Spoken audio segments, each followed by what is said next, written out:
So, man, thank you for this coming to the studio. You're number 2, man. How do you feel? You're actually the first real estate guy on the podcast. How do you feel, man? Let's go, man. Now I'm excited, brother. Thank you for having me. I appreciate it tremendously. Of course, man. It's so funny. You DM me right now saying like we still on for 11:30. It's like in our industry, like you have to double and triple check with everyone because everyone's so flaky. Right. And I laugh because I'm like, yeah, of course. Like it's on the schedule. It's good. But I think that's something that like we're so not used to, right? Especially as real estate agents dealing with real estate agents. Like how many times like people just flake on you and you're like, dude, like we had a scheduled meeting and then, Yeah, so. dude, it's so bothersome when people flake. I'm just like, seriously, bro, like, do you know what effort I put in to link up with you? And it's like, and I left this window open.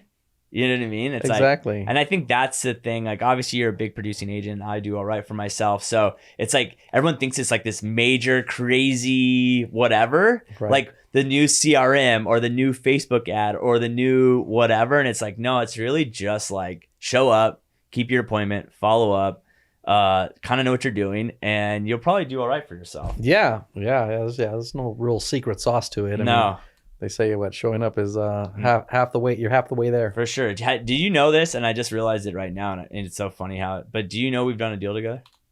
We have. Yes. Moreno Valley. Yeah. You want to hear something funny? What's that? The guy that's out there in the lobby, that was his house. Is that right? What's the odds of that, right? That is crazy. Like, what is the odds of that? I was like, oh, checking some stuff out. And then I'm like, Daniel, you're never going to believe this. And he's like, what? Like, I'm like, the guy I was interviewing was the buyer agent on that house. He's like, my house? I go, yeah, your house. It's like, oh, what's the other that? Yeah, I was the buyer's agent and actually just resold it. Oh, did you? Yeah. I like that house too, man. Yeah, it was a cool house. The design, that was a cool house. What'd you get for that house? I mean, you bought it for $325. Yeah, I assume it has to be at least. It was mid fours, yeah. Mid fours, easy. I like that house. Yeah, it was a cool pad. It was a cool little house. Him and his wife did a great job with it. Well, the funny part, we just sold his house. He bought the Lennards around the corner. Okay. And we just sold that one too. Oh, super dope. They're moving to Tennessee. Oh, is that right? But it was great because like the house was like dull to the nine. Like I told him, I said, keep buying houses, I'll keep selling them. You know what I mean? So man, you've been in real estate since what, 2016? 2016. What made you get in? So I was transitioning out of my government work. So it was just like a side hustle. Start off as a side hustle. So I did 22 years of government service, which most people don't know. Yeah, you're military. Yeah. Thank you for your service. Yeah, thank you, brother. I was in the Marine Corps, and then I did some special agent work in a couple different departments. And then I was that dude, man. I had that crazy idea. So I'm going to get my own license just so I don't pay commission. Yeah, that guy? I was that guy. Yeah. And I put it on the market. I got my own buyer, and then that buyer had to sell his pad. So I got like 3 transactions in one. So you're like, whoa, I'm golden. I'm like, this is sweet. This is the easiest job in the world. Yeah. And I don't have to get shot at. Yeah, exactly. 30,000 in, a month and a half. It turned out to be pretty cool. The rest of that year, it was like 6 months left, and I put down like 25 more closed in my part-time. Yeah. It was really bilocational because I was traveling at the time about 20 days out of the month for the government. And so I'm like, this is all systems. This is all just, setting a process in place. And the next couple of years kind of flowed just like that. And then I found a company that I'm currently employed with, and I just found a way to scale. Yeah. And ultimately, I ended up retiring just about a year and a half ago. Congratulations, man. Yeah, thank you, brother. That's the main goal that people don't realize. You get into real estate to retire, not to keep going. Yeah. So it was pretty sweet, man. So I retired from the government. That was great work. Yeah. And now just building and connecting with just great people. So I'm blessed. Does it help you? Because I know a lot of guys have come out of the military. Does it kind of help you guys because like you had that structure in place and you didn't really have a choice. You had to do what you had to do. Did that really transfer well over to you into this industry? Yeah, absolutely, man. I think it's a matter of principles, right? So just being ingrained with a different kind of skill sets and mindsets that carried over into business quite well. Simple things like keeping appointments, keeping your word, showing up on time. And I think that's the thing that people don't get is that like there's just so much stuff in this industry that you don't want to do. Right. And so you literally have to force yourself to do things you don't even think are that big of a deal. Like I had to follow up with a seller lead today, and the house is like half built. The guy's like trying to cut and it's like, I know this is like still like 3 months out, but I'm like, I have to call him. Yeah. And we're going to talk about nothing, but I'm at the pick of the phone, talk to him for 3 minutes, then say, hey, I'm going to call you next week, even though I have nothing to talk about. And then I have to call him the week after that, and then the week after that. And so we do a lot of stuff we actually don't want to do. Right. Yeah, absolutely. Yeah. And I think that's one of the defaults that I've noticed in the industry is people just want it handed to them. They don't want to really work for it. And so it just creates an opportunity for people that are driven, that are focused on goals and have a process in place and stick to their schedule. I mean, geez, it's not that difficult. No, and I think that's the thing too, is that it's like I think the best thing about this industry, and I think the one question you have to ask yourself is like, what do you want to get out of it? Because like sometimes I think the hard part with our industry is that guys like us do podcasts, or guys that are, I'm with Side, and you have guys like Brett Jennings selling, like his brokerage sold like 1.3 billion this year, and you hear all these big dogs talk. But like it's also okay to just be like, I want to do 12 deals a year and make like a decent amount of money, barely work, and like I only want, and if it comes, it's great. Not, and I don't want to ever go to the office. And I think that's like okay too. Yeah, absolutely is. Yeah, everybody gets to forge their own path, right? I mean, everybody's path isn't like what we were talking about earlier on. It's not about, am I going to do 80, 100 next year? It's like, no, I mean, everybody has their own life purpose behind it, and whatever makes them happy at the end of the day, right? So I believe connecting with people that want to align with you and run with you, you're going to get a lot more out of it. Yeah, I think that's the thing that's really helped me in this industry so far, is like just realizing, like, obviously I have Adrian who's taking a photo of us right now and does all this stuff, and then an assistant and that stuff. It's like, you're just going to need help. Like it's almost impossible to do on your own. And I think that's where a lot of agents cut short, is that like, they don't want to join a team. They don't want to hire people. They don't want to pay a high broker split. They don't want, but then they're like, why am I stuck at 11 deals a year? Why am I stuck at 8 deals a year? It's like, dude, it's a lot of like bringing the right people in around you to really help you grow. Because each one of us has a ceiling. Like I think I might be at my ceiling currently right now. Like I think like 45 deals a year is kind of like, like, do I want to even do more? If I do want to do more, like that's kind of the crossroad we're at right now. Like, so for you, like obviously now you've been scaling, like what drove you to want to scale? Because there's some people like, that you probably learned or whatever. It's like scaling does come with more problems that people never include. So what was it that kind of kept you going to force yourself to keep scaling? Was it the military background? Is it things like that? What kind of kept you going? Well, I quickly realized, and I was pretty blessed to be able to connect with a really great broker at an independent. But I learned everything that she could teach me in 5 or 6 months, and then I hit the ceiling, and it was like there was no scalability in that environment, and so I just wanted more, and so I'm like, well, where am I going to go that I'm going to be able to just not be in an office space where I'm limited by the growth of one particular broker? For sure. So I was like, let me find an environment where there's unlimited capacity to be able to like really link arms with people that are just doing it on a high level.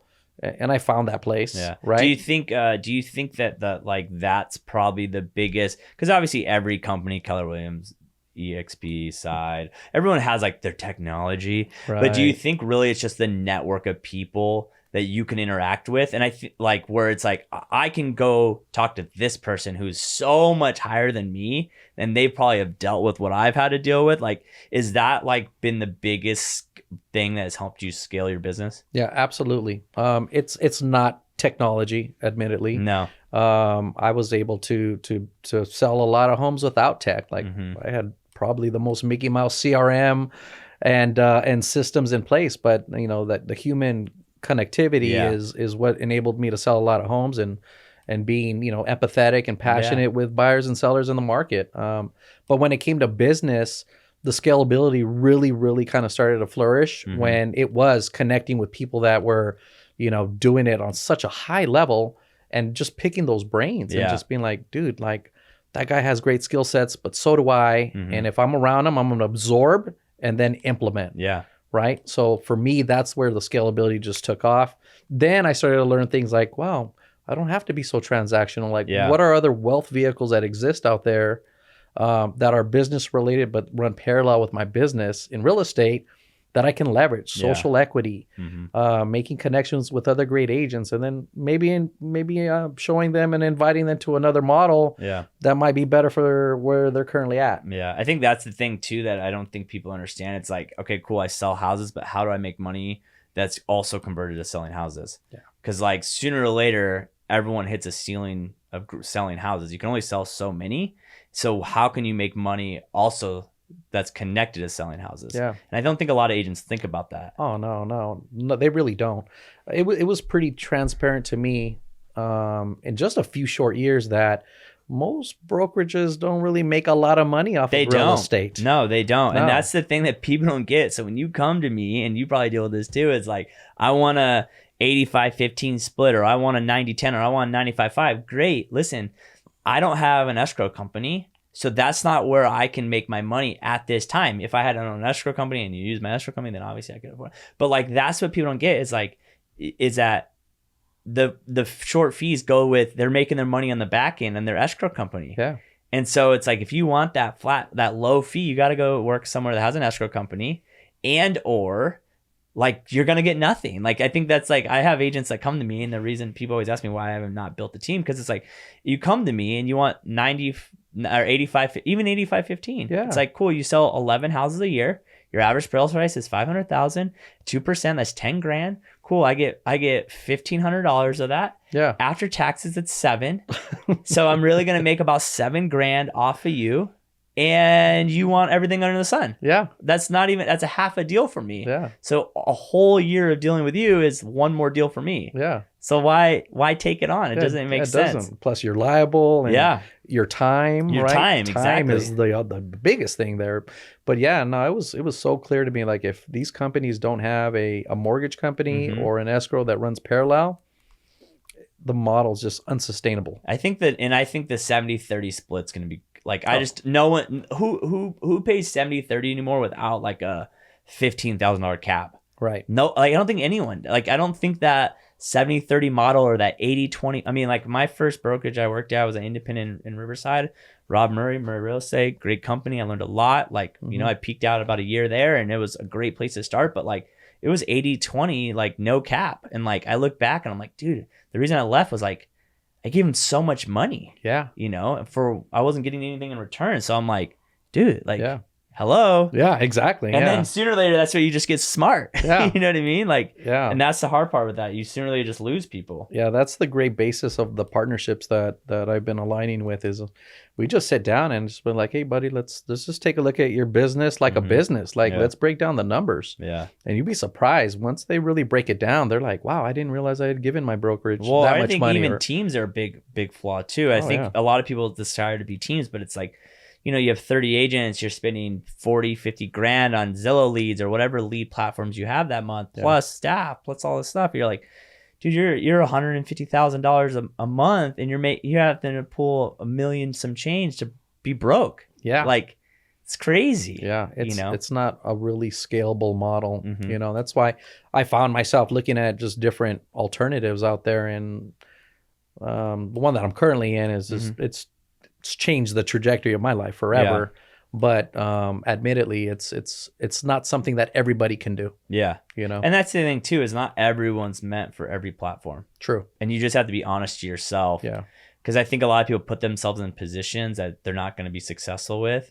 And then they wonder, and then the sad part is, you know, the numbers show 3 years later, they're out of the industry anyways. Yeah. Because they just put themselves in a bad position in the first place. If that's joining a team, being their own brokerage. I mean, how many deals do we do where we're working with someone who's a broker, they do no deals and they have no idea what's going on, and you're like, yeah, but you're a broker. Like, you know. Yeah, exactly. Yeah, I go through with, I have a fairly large group now. Yeah. That actually just went over about 500 agents. Congratulations, man. Which is great, brother. That's awesome. Thank you. I appreciate that.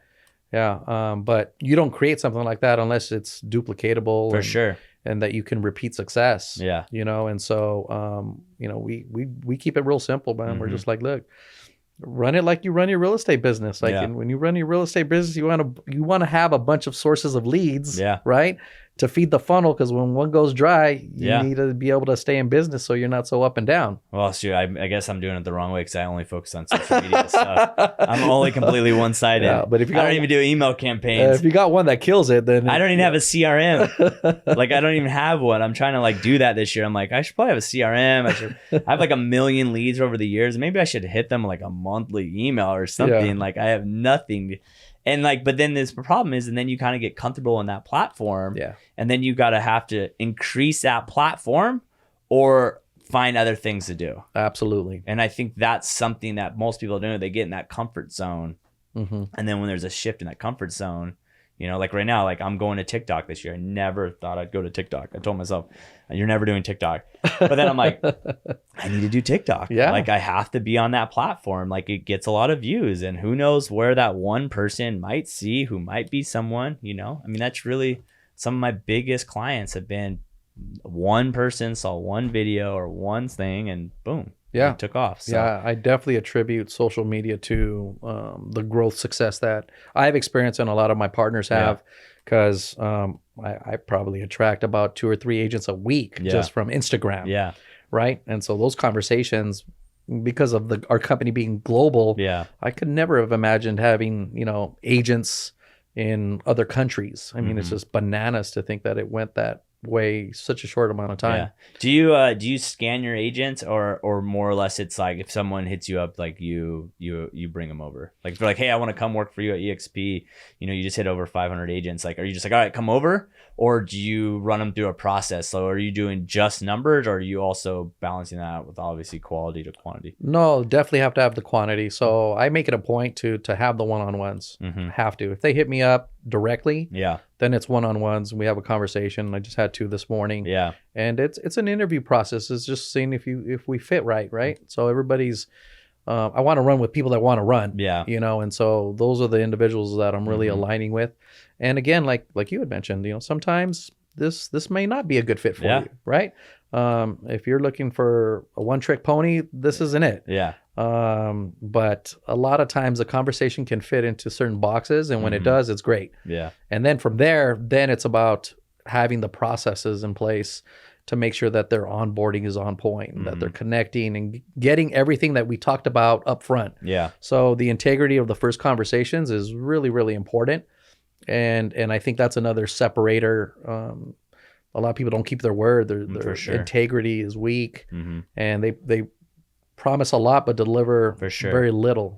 And so that's I attribute our attrition rate to be so low to just being able to deliver those goods. It's pretty cool. I think that's the hard part too, is just there's just so much turnover in the industry, and there's just so many factors that might someone like, I mean, we've seen it, and I know you've seen it. Like you see someone crush it one year, and then the next year gone. Like they're not even in the industry anymore. You're like, dude, what happened? That guy used to, or that girl used to kill it, and then you find out like, well, they ran through their sphere, or they got too cocky, or they got complacent, or something dried up, and it's crazy to think like I always like tell new agents, I'm like, cool, you had one good year. Now do it again next year, and the year after that, and the year after that, and the year after that, and the year after that. Like it ain't easy to do it every single year. Oh no. And so then when I see people's goals this year, I'm like, they're like, I want to double my business. Like you're like, dude, you did 20 this year. You're not like, you're probably not going to jump to 40. Like, and that's okay. But it's so funny. You see these like, I want to do 40 deals this year. And you're like, yeah, but you did 17. Like, you know how hard it is to go to 40? Oh yeah. Crazy. It's tough. Yeah. Crazy. I mean, I always tell my agents, I'm like, look, you're lucky if you scale 10%. Right. But much less 50. Are you gonna punch in 50% of your income back into your business? 100%. Because agents don't realize if you're not reinvesting, you know, what you're making, there's no scalable element to that. For sure. At all. And transactionally. So again, if you're going to just stay in the commission transactional side of conversation, it's not going to happen unless it's set up right and you're aligning with somebody that's done it, been there before, and knows how to walk you through a proper business plan. Are you starting to see your point where you're starting to get out of production as an agent, and just like starting to get to the point where like you don't even want to do transactions anymore, and you just want to focus on growing more, getting more agents or things like that? Obviously, we all know the EXP model is getting people over. So like, are you starting to transition to a point where that's more important to you than actual transactions? Yeah, it started last year. So last year was the first year. I think at the beginning of the year, I may have had around 200-ish agents. So I told myself, my own goal was, okay, I want to sell less homes. Yeah. So my goal was to do 50. I ended up doing 73, but most of those are through a small core team. I run a small SEAL team. Yeah. So about 3 or 4 of my buyers agents, and we do like 50-50 splits, right? Yeah. So it's just creating more business opportunity, adding more to the book of business, but trying to sell less to do the things that I want, bro. Yeah. It's like, for me, time freedom's most important. I stopped wanting to trade time for money. And so now being able to spend time with my kids and my family and my friends and golf and do all the cool things, you can't do that if you're going to be just mad transactional. Yeah. And so the scalability for me has come through partnerships. Yeah. Right. You got to spend money. That's the thing. Like, I'll be with agents and they'll be like, you haven't touched your phone in like 3 hours. I'm like, yeah. Like, we open 2 escrows a day, and they're like, how do you do? I'm like, dude, I have a full-time assistant that costs me like $75,000 a year. Yeah. Like, do you want to spend $75,000 on an assistant? Well, no, I don't want to spend that money. Okay, well then you're gonna have to do all the things you don't want to do. Yeah. You can't do both. You can't, like, the magic world doesn't exist where you do tons of business and never work. Right. The only way you do that is if you pay people to be in place. And then the funny part is that they're able to do it so much faster than you can do it, that then you end up doing even more things. Yeah. You got to spend the money. Yeah. Yeah. Very few know how to start leveraging, it seems. So that conversation about, I want to grow a team. Yeah. This starts right from there. Yeah. And so it's been so cool to be able to see so many examples, like within my organization. We're called Dream Chasers. Yeah. And so within our organization, we walk our agents through a process, man. It's like, all right, once you hit that transactional number and you're living quite well, let's start building from there. Yeah. Do you have conversation with agents that you don't think will do well building a team? Do you have those conversations even though they want to build a team? Oh yeah. No, I am like completely honest. Yeah. I'll be like, brother, you're not ready for it. You know, the numbers don't make sense. It's not a scalable approach. Yeah. And so like, let's game plan it. Yeah. Right. Let's do it the right way.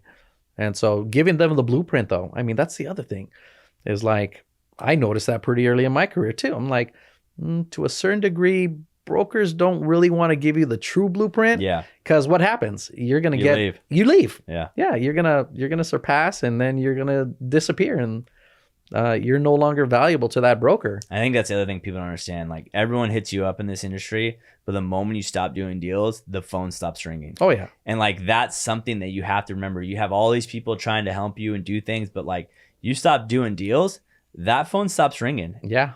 And that's something that's like, are we friends or are we just business, like we just do business together? And I think that's kind of like the interesting thing. Like, when I've had agents come here, that I have now learned, like, you cannot be friends with your agents. It sounds awful to say that, but they're going to leave if they think there's a better opportunity out there. 100%. They're not staying because we're friends. And I think that's something that I've learned.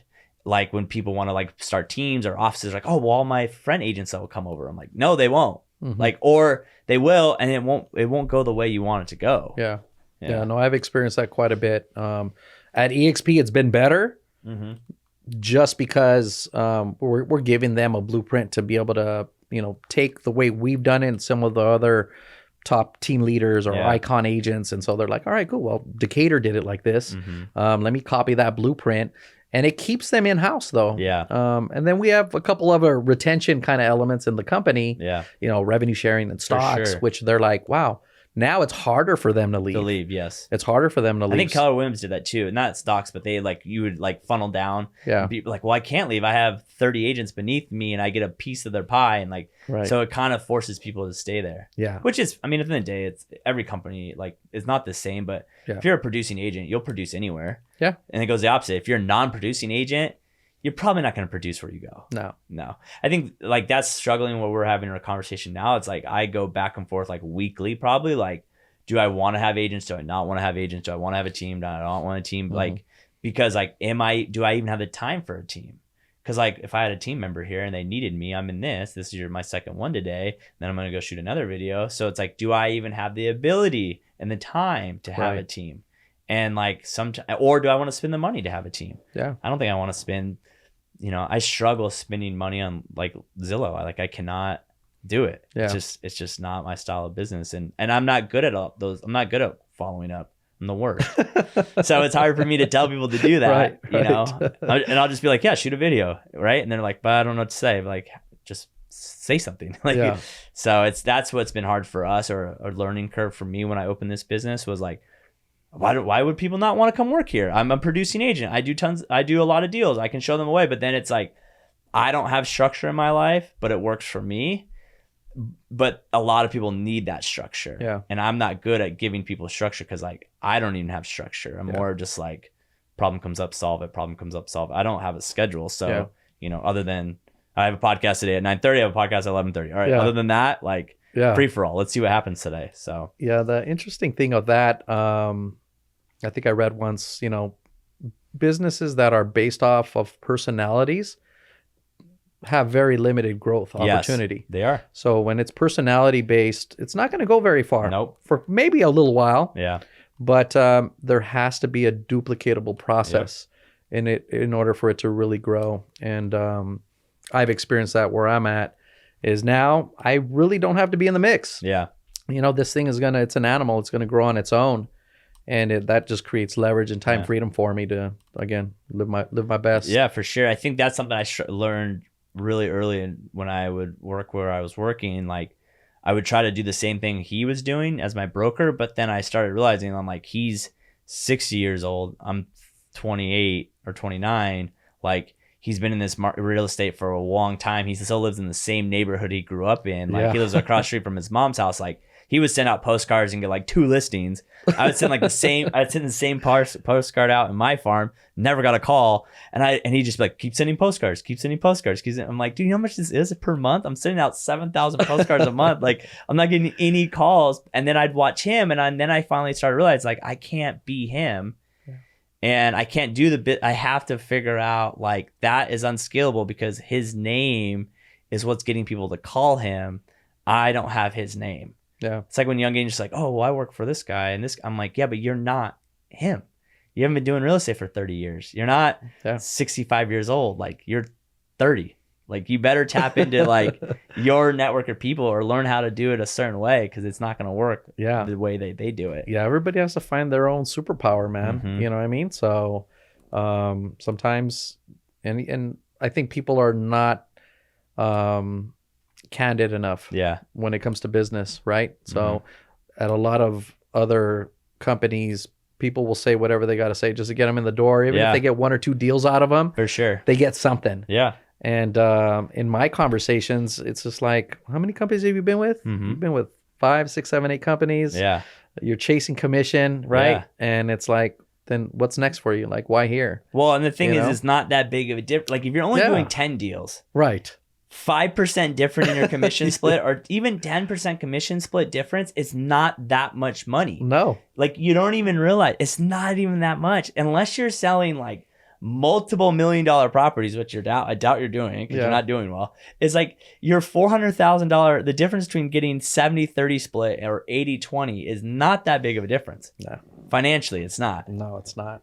When it's like, why don't you focus on just getting 2 more deals? And then you would make more than you would at a lower split place. Do you feel like, what was something, obviously you started part-time, you did it because you wanted to not pay any commission. Like, when you first got started, was it strictly just your sphere of influence? I know a lot of people like a Christian Stone that I used to work with in a brokerage and James Shelby, they were like door knockers and cold callers all day.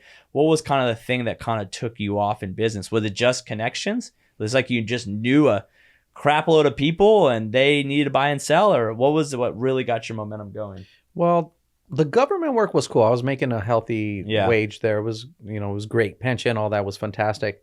But I've just always kind of had like an entrepreneurial spirit. For sure. I used to run, my partner and I ran a CrossFit gym, like when they first came out. Oh, like early. We ran a CrossFit gym. We were in that, competing in the CrossFit Games. Oh, congratulations. Yeah, was doing some really cool stuff with that while still working for the government.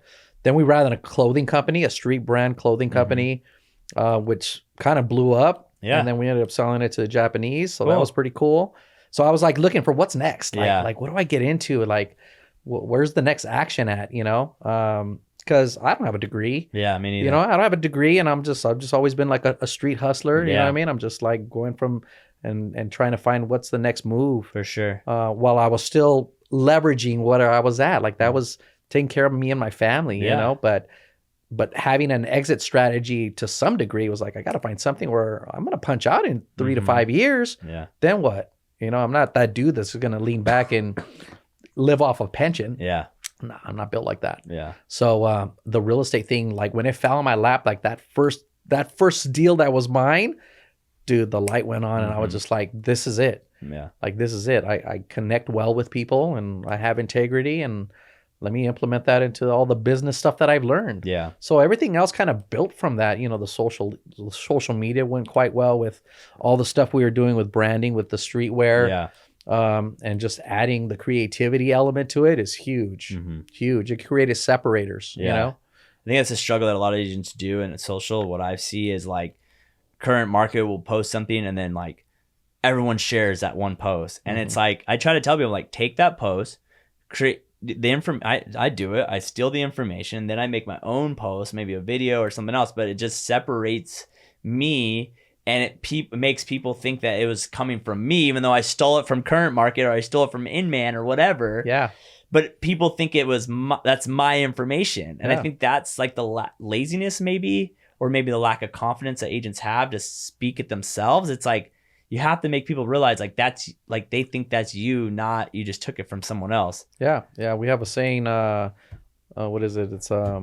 It's okay to be a copycat as long as you copy the right cat. Exactly. Right. And so we do the same thing, man. And a few years ago, I started doing like, they weren't vlogs at the time, but we were doing like lifestyle videos, right? Where it was just like, all right, follow me in the open house and see what I do. Yeah.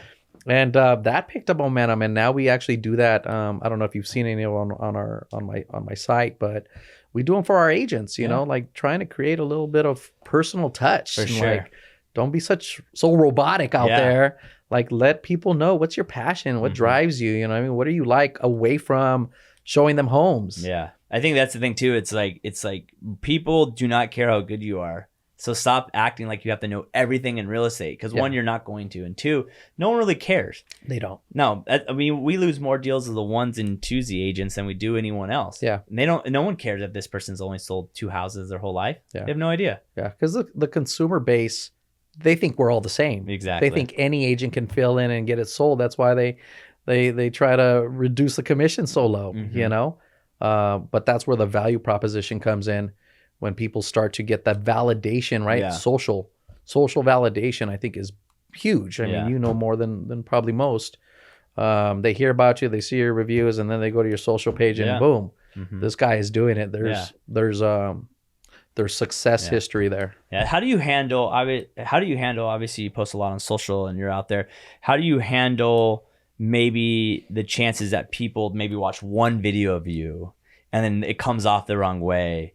Do you just push that off to like, whatever, it is what it is? Or do you start making like a conscious issue of like, okay, like, all right, maybe I shouldn't have shot that video that way? Or do you just not care? Very seldomly have I ever gotten negative feedback about them, but I'm sure that does happen. Yeah. I'm sure, you know, if they're going to judge it off of a quick glimpse, maybe it rubs them the wrong way and it just doesn't drive them. But the consistency is where where it comes in, bro. Because then I'm doing paid ads, right? And so next time I might hit you with a different look. You know, maybe you get a little bit more personal touch, and it's not about any kind of vehicle or about a watch or about anything that you think or they may have perceived to be a negative connotation, but more about like, look, I come from humble beginnings and I'm blessed to be here, and I'm just trying to connect with the best people and trying to make life better, right? Isn't it funny how that's something that we do have to worry about? Because I just got a new car actually for tax reasons to save money on taxes, but it is a nice car. But like I haven't posted about it because like I don't know how certain people might think about the car. Yeah. Like, isn't that so crazy that we have to worry about those things don't you want your real estate agent to drive a nice car? Don't you want your real estate agent to be successful? Because then it shows that they actually know what they're doing. Like, I don't think I'd want my lawyer to drive a beat car. Like, you know what I mean? Like, if my lawyer is driving a G-Wagon, that means I know he can afford it. That means I know he has repeat clients. I know he's doing pretty well for himself. That's a good sign. Right. I just think that's interesting. Do you ever think twice about what you post because of that possible image that gives off? Or now are you at a point, did you make a shift where now you're trying to recruit more agents, so you kind of want to flex a little bit more? Right. Because then agents go, oh my God, like that's what I want to be. Yeah. For me, it stems in the authenticity of it all. Yeah. Right. So if I can afford the G-Wagon, then I'm gonna push it. Yeah. Right. And that's me. And that's, I can afford it and I'm doing it. I'm not going and leasing a Ferrari just to get the highlight reel. But I'm renting a 1-bedroom apartment. Whoa. Watch the 1-bedroom apartment. I'm just saying, bro. I'm just saying, like, there's, for me, the authenticity of look, I'm not doing it to recruit, but I'm doing it because it fits my lifestyle and it's what makes me happy, right? And if that tends well with you, then awesome. Is it a measure of success? Maybe to some degree, but it's not necessary. Absolutely not. I was fine when I had a 1963 Chevy Impala that my dad handed me back in the early 80s, right? So, matter of fact, I'm going to go buy another one since they stole the damn thing in Long Beach. But no. Yeah, I think I posted the other day, like, how many deals that closed this year or whatever, and some guy's like, that's how much money you made? And I'm like, I would not. I was like, if I made $22 million this year, I would not be living in a 1-bedroom apartment and driving a cargo van. I'll tell you that for a fact, with my face on the side of it. And he started laughing. I'm like, yeah, I had a really good year? Yes, I did. But like, it's like, I'm still fine. Like, I guess I don't do it for, like, I don't need those items in my life, which I'm pretty happy about. I'm very fortunate that I don't need like those nice items to validate what I do. Absolutely. You know? Yeah. But I do want to buy a nice watch this year. I've never owned a nice watch. I like nice things. I mean, comfort items are cool. Yeah. You know what I mean? I definitely like to treat myself when I hit success goals, right? So I set goals. This is how I run it every year, every quarter. I'm like, all right, this is my goal. And if I hit that, I'm going to treat myself with something. Yeah. You know what I mean? Or treat my family and go on a nice trip, whatever that looks like. Yeah. What's your big goal for this year? Agents. So my growth. Yeah. So 500 agents at EXP. My goal is 5,000 by year end. So it's 10x, but there's... You're a Grant Cardone follower then, or no? I'm a GC fan. Well, he's an EXP guy. Yeah, he's an EXP guy. Him and Elena. So there's some love there. What a smart move that is. Crazy on his behalf. Yeah. Like, he has such a huge brand. God, he's a smart guy. I don't care what anyone says about him, but he's such a smart dude. He already he's already involved in the real estate market. So then just join EXP, get all your followers to work underneath you, so you're making all that money plus stock options plus everything else. And like, what's sad, like, you probably never even see or talk to Grant, other than like at the EXP. He'll probably do a speaking engagement that he'll probably get paid for. You know what I mean? Like, what a genius move. Yeah, it is such a smart move to get it goes back to, he does real estate. How do you make money off of what you're already doing? Which he doesn't even have to, like, he's not even, like, all he has to say is, come join me at EXP. And he probably had 1,000 people go, yeah, I'm going to switch my license over to, especially if you live in Florida. Oh, yeah. Dude, if you lived in Florida, you're like, I want to. No brainer. No brainer. You're working for him. Absolutely. Why not? Why not? What's the alternative? Well, exactly. Right? And who knows, you might get lucky enough to, like, get in his network of people. Yeah. Yeah, absolutely. Oh, no, yeah. And he's one great example. I mean, Tariq and Ricky Carruth types. And we just have a lot of great people that it's a rocket ship to a certain degree, right? For some people, it'll take off. Yeah. But it goes back to the social stuff, the social equity. So sometimes when I sit down with agents, I'm like, hey, my friend, you have like 10,000 followers on Instagram. How are you leveraging that? Yeah. Like, what good does it do you to have all the followers? But you're not making a penny from it, and you're in real estate. You're not getting leads from it. Which is crazy. How do people not get leads from their social media? Like, I have no idea. It's literally like, I got one the other day, a guy I went to high school with, haven't talked to in 2 years, and literally we looked at a house in Arrowhead last night. Already got qualified, everything, boom, boom, we put an offer in. Yeah. Like, I don't know how people do not. I think it might be lack of effort in posting, maybe. I think so. I think there's definitely strategy behind it. We kind of run through and try to teach our agents. I have some fantastic guys on my team that do some marketing. My buddy Will Higgins. And we like teach them the basics. Yeah. Like, dude, like have a call to action on your post, or ask for business, or don't give it all up in your post. Like, don't tell them price and specifics. Like, let them ask you a question so you can engage in a conversation. Yeah. And then hopefully capture a lead. I think that's the thing I just got. I'm taking Ryan Saran. Is that right? Yeah, Ryan Saran's courses right now. And that was one of the things he always says or one thing he did say that I actually started doing now. He's like, never let a conversation end. Yeah. He's like, just keep asking questions. Like in DMs, keep that conversation going. Someone comments on your post, don't just write thanks. Write something back to keep that conversation going. And I was like, man, so many times I do just say thanks, appreciate it. Or like someone will fire emoji a post and I just like thumbs it up. And I'm like, man, he's so right. You need to keep that conversation going somehow or another. And that's something like I'm really going to focus on this year, is like how to keep conversations going where then people are more or less engaging with you. Not like they might be engaging with your content, but now they're actually engaging with you. Right. Yeah. Yeah. Because it takes effort for somebody to put something in there, right? And so, I mean, all that effort has to go somewhere. For sure. It's really one of the drivers for our attraction when it comes to agents on social media. It's really one of our main drivers, is just like when they engage, connect, say something, ask them how they're doing. For like, sure. Geez, you'd be surprised, man. I mean, you wouldn't, but most people wouldn't be surprised. Most agents live in their own bubble. I know, right? They operate in a bubble. Yeah. They have no communication with a team leader or a broker, and they have no idea that a connection exists outside of that bubble that could potentially help them get just one deal a year. Yeah. I mean, one deal a year for agents can change the dynamics of their life. Yeah. I mean, $10,000, $12,000, that's helpful for a lot of families. Yeah, exactly. And I think that's something that I think people don't realize. Even I don't care what level you're at. When we still lose a deal, it still hurts. I don't give a crap. If it's a 10,000, I don't like. Let's stop acting like 10. Like we talk about crazy numbers and blah blah blah, but like 10 grand, still 10 grand. That's still. I want to make that money, and because I have a staff to pay for, I need to make sure they get their bills paid to take care of their family. We do donations every year.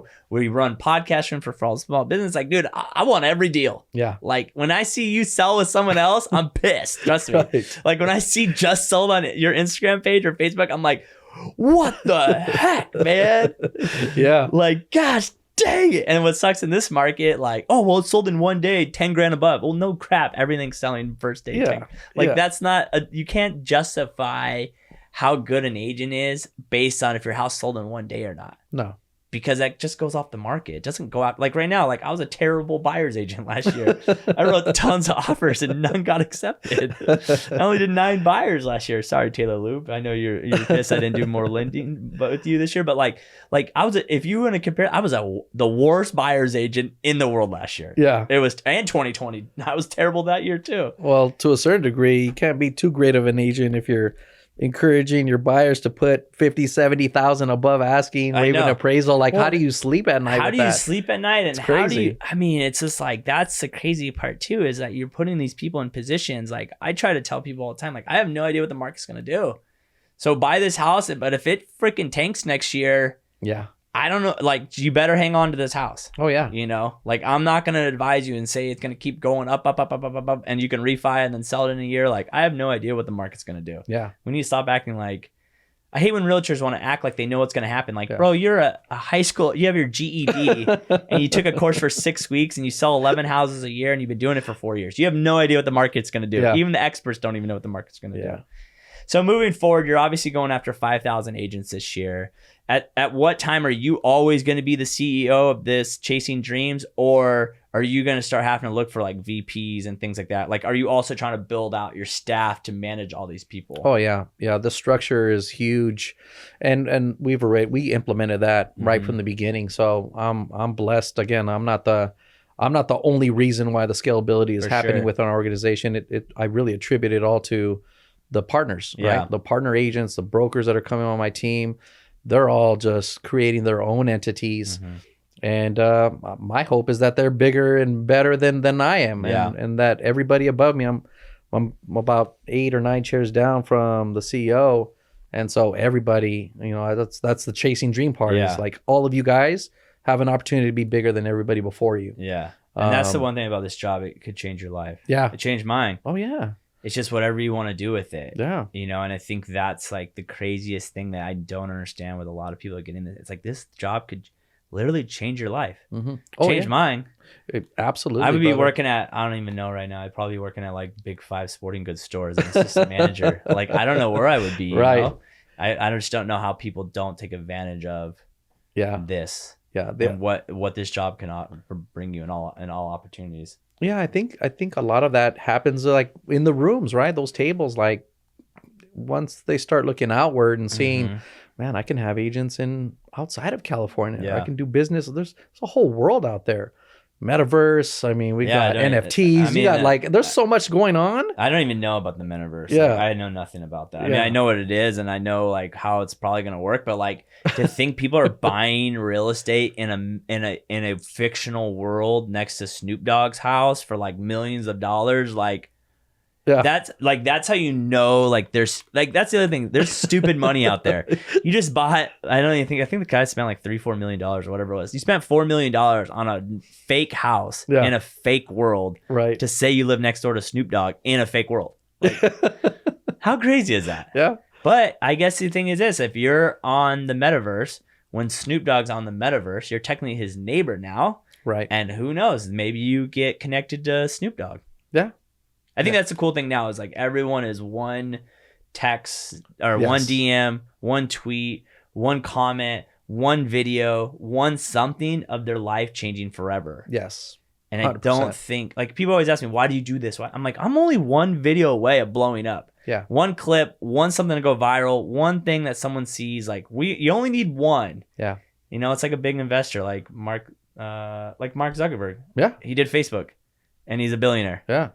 Who he didn't do anything else but Facebook, and then Facebook led to other things, Yeah, one conversation away. It's something that we resonate with throughout our team. And it may not be $1 million life opportunity or a multi-billion-dollar, right? I mean, I have an agent on my team who told somebody she met on Facebook about this company. Yeah. And he came over with 40 agents. Wow. And that's turned into like a 6-figure salary for her. Yeah. Like, dude, that's changed her life forever, and she's cool. Yeah. Yeah. Yeah. I sometimes have to check myself too. Like, $1 million would be great, but like what comes with that $1 million a year kind of business, stress, whatever, freedom, whatever.